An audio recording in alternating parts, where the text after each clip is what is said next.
From Russia, China, the European Union, from Arab states, from Asia and the Americas, from every continent of the world has come united condemnation. This solidarity must be maintained and then translated into support for action. Mr. Speaker, we do not yet know the exact origin of this evil. But if, as appears likely, it is so-called Islamic fundamentalists, we know that they do not speak or act for the vast majority of decent, law-abiding Muslims throughout this world. I say to our Arab and Muslim friends, neither you nor Islam is responsible for this. On the contrary, we know you share our shock at this terrorism, and we ask you as friends to make common cause with us in defeating this barbarism that is totally foreign to the true spirit and teachings of Islam. And I would add that now more than ever, we have reason not to let the Middle East peace process slip still further, but if at all possible, to reinvigorate it and move it forward. Thirdly, whatever the nature of the immediate response to these terrible events in America, we need to rethink dramatically the scale and nature of the action the world takes to combat terrorism. We know a good deal about many of these terror groups, but as a world we have not been effective at dealing with them. And of course it is difficult. We are democratic, they are not. We have respect for human life, they do not. We hold essentially liberal values, they do not. As we look into these issues, it is important that we never lose sight of our basic values. But we have to understand the nature of this enemy and act accordingly. Civil liberties are a vital part of our country and of our democratic world. But the most basic liberty of all is the right of the ordinary citizen to go about their business free from fear or terror. That liberty has been denied in the cruelest way imaginable to the passengers aboard the hijacked planes, to those who perished in the trade towers and the Pentagon, to the hundreds of rescue workers killed as they tried to help. So we need to look once more, nationally and internationally, at extradition laws and the mechanisms for international justice, at how these terrorist groups are financed and their money laundered, and the links between terror and crime, and we need to frame a response that will work and will hold internationally. For this form of terror knows no mercy, no pity, and it knows no boundaries. And let us make this reflection too. A week ago, anyone suggesting that terrorists would kill thousands of innocent people in downtown New York would have been dismissed as alarmist. Yet it happened. We know that these groups are fanatics capable of killing without discrimination. The limits on the numbers that they kill and their methods of killing are not governed by any sense of morality. The limits are only practical and technical. We know that they would, if they could, go further and use chemical, biological, or even nuclear weapons of mass destruction. We know also that there are groups or people, occasionally states, who will trade the technology and capability of such weapons. It is time this trade was exposed, disrupted, and stamped out. We have been warned by the events of the 11th of September, and we should act on this warning. So there is a great deal to do, many details to be filled in, much careful work to be undertaken over the coming days and weeks and months. We need to mourn the dead and then act to protect the living. Terrorism has taken on a new and frightening aspect.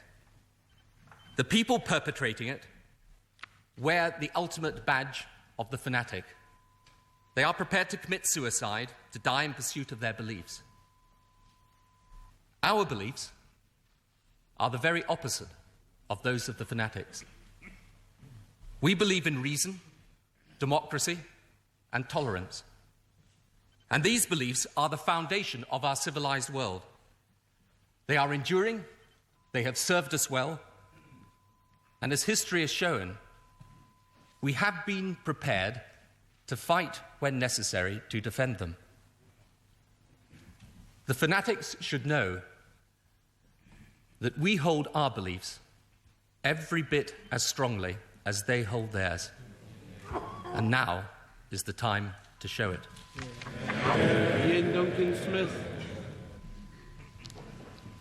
Mr. Speaker, may I start by thanking you for the opportunity to... The British Prime Minister, Tony Blair, addressing a recall of Parliament, an indication of the seriousness of the event. It's only the 18th time that Parliament has been recalled since 1948. To assess what Mr. Blair said, I'm joined by CNN's European political editor. He's Robin Oakley. Robin, terrorists have made themselves the enemies of the civilised world.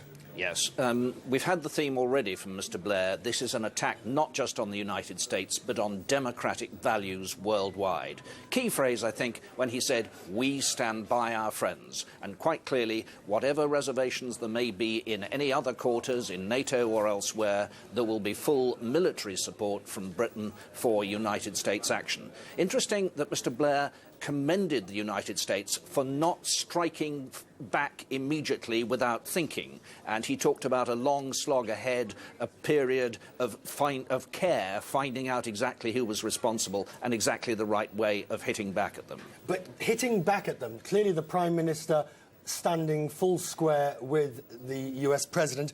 Mr. Blair saying we must expose, disrupt and stamp out the terrorism. That's military action.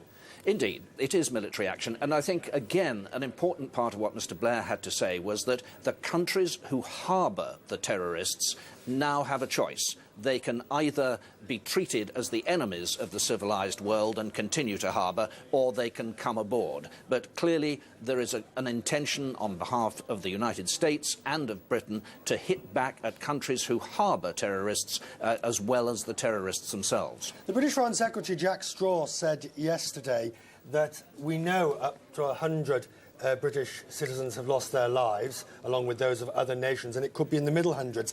This is clearly more than just a US incident in that sense. Oh, absolutely. I mean, there are countries all over the world now counting their dead in the Twin Towers in the United States. And across Europe, we're hearing more and more noise of casualties. In Britain, ministers are saying privately it could be a total of up to 500. But just one other note I think we need to introduce here. Mr. Blair was very careful to say, although he pointed the finger at Islamic fundamentalists, the Muslim community as a whole, he said, must not be blamed. I think there are strong worries among the politicians of a backlash against Muslim communities everywhere. Robin Oakley, many thanks indeed. The British Prime Minister, Tony Blair, you see there with Ian Duncan Smith, the new leader of the opposition, talking to the British Parliament under a recall. The first time it's been recalled back in the summer recess. It's the only 18th time it's happened since 1948. Now back to CNN Center in Atlanta. Richard, thank you. Former U.S. President Bill Clinton, along with his daughter Chelsea, toured the wreckage of the World Trade Center on Thursday. Chelsea Clinton was only 12 blocks away when the towers collapsed Tuesday. Clinton says President Bush should receive the full support of the American people. I have two children in the military. He's their dad. He was in on the first through 12th floor, first thing the other morning.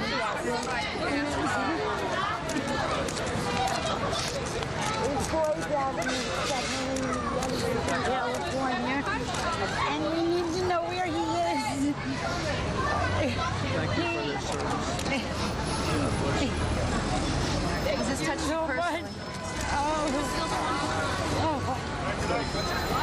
They're still fighting people. Don't lose hope. Thank you very much. We need to support the president and the national government without regard to party, without regard to anything. What we need to do is just to, they'll do the right thing. A hard rain has been beating down on the twisted wreckage of Lower Manhattan. The poor weather is slowing the work of rescue workers who have been toiling into the early morning hours. Garrick Utley joins us once again from New York City with more. Garrick. Yes, Relitza, and we're going to talk not so much about that rescue work. The workers are still there at the scene, but another example, another test of how difficult it is for people in New York to adjust as life begins to return to normal. Case in point, Broadway. The theaters went dark. They were closed for 2 nights because of the tragedy. On Thursday night, they reopened. The lights were there. The bands were playing. The curtain went up. And the big hit on Broadway is The Producers. A big hit. Each seat ticket costs about $100. You can't get a ticket until the end of 2002. People would sell their soul, perhaps sacrifice their firstborn to get in. You just can't do it. Forget it. If you're not familiar with The Producers, suffice it to say it's Mel Brooks' musical comedy with the emphasis on comedy, which involves Adolf Hitler. I'll not go into any details, but it does work as a hit. Anyway, tonight the curtain went up, the first time after the tragedy. There were 100 cancellations. 100 people felt, for as long as I've waited for this great opportunity this night in the theater, I couldn't really bring myself to face it. The sign of our times these days in New York City. And Lauren Sidney reports on the theater today.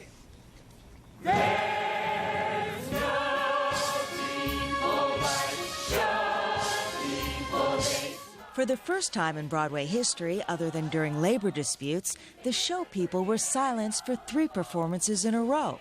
But on Thursday, when regular performances resumed, the old adage, the show must go on, rang true. It's going to be a little weird. I don't know what to expect, and I don't know whether anybody will come. But they did come, with mixed emotions. I feel bad. I just feel that there's 8,000 people buried 2 miles away, and I'm here at a show that's going to be laughing. I'm sorry. I can't sit and watch it anymore. I can't listen to the names being called out, and it breaks my heart, and I know it breaks everybody's heart. I waited a long time, you know. I got the tickets a long time ago, and I don't think it does anybody any good if I don't go.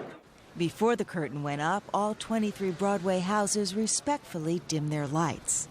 When the lights went back on at the hit show The Producers, the audience was met by the show's producer. Each and every one of you has said tonight by coming here, I'm not afraid. Right. Nor were the show's stars, Nathan Lane and Matthew Broderick. We all have to try, because otherwise, in a sense, they win, and they are robbing us of our lives, and they've already taken too much. No, I love it here. You know, I love this city, and it's part of what makes me sad is that those bastards attacked this city. Broadway, like the rest of the nation, is beginning its healing process.